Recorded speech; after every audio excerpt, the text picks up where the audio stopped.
Out of the Ordinary Insights, brought to you by Investec Specialist Bank.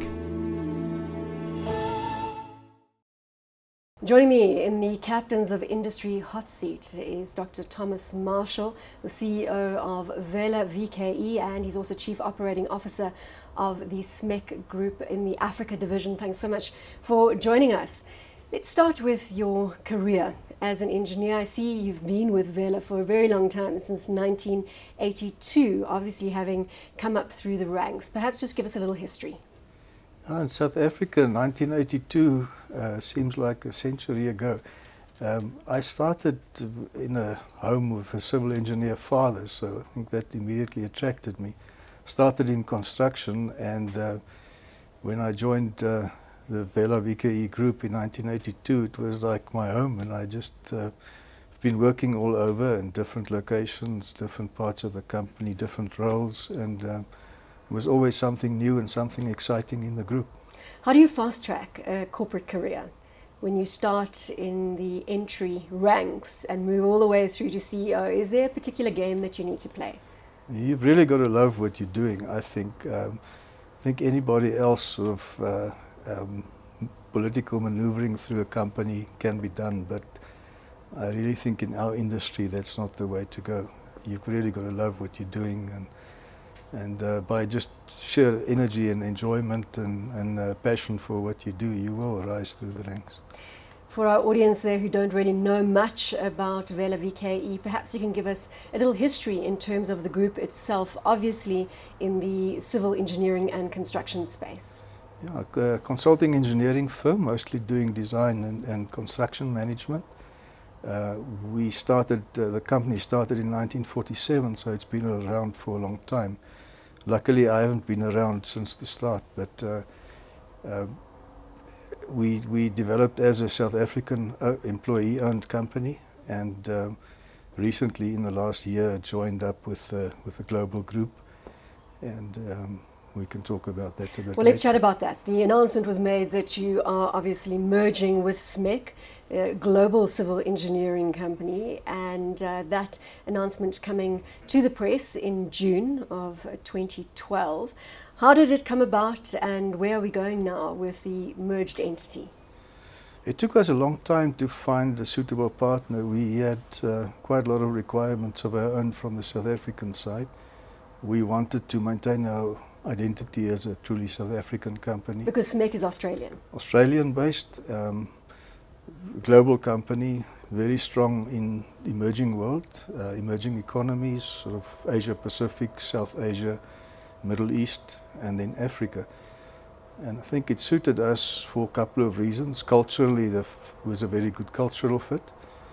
In terms of SMEC's existing Africa footprint, it gave us acceleration of our own African initiative, and immediately gave us as South Africans access to an existing office network in Africa.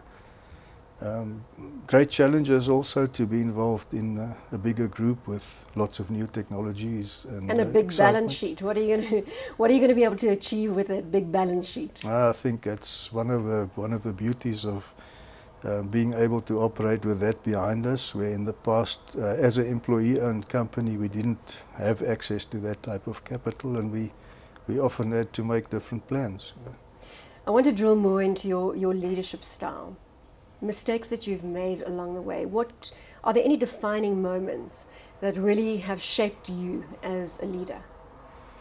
I think as a young engineer, I was probably a bit pushy, and I think in the process one tends to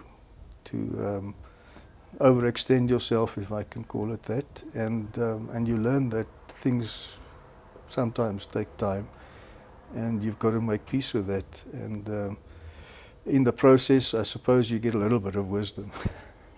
so you're able to evaluate situations better and adjust to the requirements of people involved in the process. And well, let's talk about the Africa story and the exciting growth prospects that you see on that side. Yeah, I think it's a great time for us. The timing couldn't have been better in terms of the tie-up with SMEC. Africa, if you, just in the last week there was some articles McKinsey quoted, 10 things you need to know about Africa. And if you read the World Bank reports on Africa, it's obviously the place to be. We found in the recent past that sort of first world companies that have never been interested to be in Africa, all of a sudden queuing up, wanting to partner with us in different parts of Africa. So Africa is definitely at the point of taking off. We're fortunate to be part of that. And you're part of that infrastructure story. Now talk to me about what's happening in the infrastructure space in Africa and perhaps regionalize it, you know, between East Africa and West Africa. Where's the biggest growth opportunity? Yeah, I think the easier one is East Africa. I think East Africa is a fantastic place. The East African countries are getting their act together in terms of organizing a strong regional initiative. So for us, that's obviously the easier one, and the one that we have been involved through the SMEC organization in that region for a long time, have strong infrastructure on the ground. West Africa, starting sort of from Angola, going north, we've been active in Angola and Namibia for a very long time. But the challenges of now spreading out from a Ghana base and Francophone Africa with its challenges, I think the opportunities are just massive. But you obviously have to adapt to what's on the ground and the challenges that are different to East Africa. But so I wouldn't compare even the two because they're just so different. And in both sides of the African continent, East and West, new mineral resources, lack of infrastructure, both sides. Now let's chat about South Africa and what's happening on the ground here. Are you also being hit by the lack of commitment from the public sector in terms of spend in the construction engineering space, or are you seeing things improving? Massive frustration of procurement systems. A lot of the problems are caused by procurement systems that just cannot make things happen, that cannot release. You're talking about unwieldy red tape here? Unwieldy red tape in the public sector.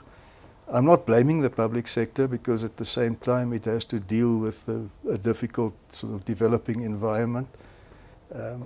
I think now's the time that we should seriously talk about partnership in South Africa, partnership, government, private sector, but also if you look at the last couple of weeks, labour business, and you know, Clem Santer's sort of favourite talk about the economic kudesa is pretty much on the mark as far as I'm concerned. As a result of the challenges you're seeing in South Africa, is that forcing you to diversify into the rest of Africa? We definitely want to see South Africa as a standalone operation that we can extend our market share and grow in the South Africa with its own challenges. So we don't see Africa replacing that. We see Africa as a market and South Africa being a market with slightly different characteristics. In time, as the development of Africa in terms of infrastructure and industry unfolds, I believe the two markets are going to merge. In the lead up to the merger between SMEC and VKE, did you have extensive discussions around black economic employment policies that are unique to the South African context, and how did this Australian-based company react to that? I think they had a pretty good understanding of the requirements. We also, that was part of our basic requirement in the transaction, that we insisted on maintaining our South Africanness, if I can call it that. Vela VKE is sort of a level 2 contributor in terms of BEE, and we would like to maintain that. We've had a long history of developing a lot of black talent through bursary schemes and developing small firms and supporting them from long before it became fashionable. Talking about your geographical spread, how do you manage a group that spans the African continent? With difficulty. It's familiar to play on planes all the time. It's got to be. African travel isn't the easiest travel in the world. But it has changed, and it's getting easier it's and easier. getting easier all the time. That's one of the great things about it, and the fact that most African countries that I've been operating in, it was just amazing, say, over the last 10 years to see the changes, how things become easier, but also how development from the bottom up is sort of starting to come through. Do you spend a lot of time on the ground, so to speak? Not enough. I'd love to spend more time. I actually love being in Africa, and I'm African born and bred. Tell me, which is your favorite African country other than South Africa? I love Angola. I've been in Angola since 1995, operating there since 1995. At that time... Primary language is Portuguese, though. Yep. I can get by with Portuguese, but business-wise, I still speak English. Can you do business in Angola without speaking Portuguese? You can, but you need good support staff. You need Portuguese staff as well, and it's a phenomenal country with lots of challenges, and they've come through terrible times. But if you look at the changes there in the last 15 years, I think that's one of the reasons why I love Angola, because I've seen it in 1995 pretty much down, and I've seen it grown over the years, and we've recently inaugurated an urban regeneration program that we've been running there for a long time, and just seeing the difference that it made is a fantastic experience.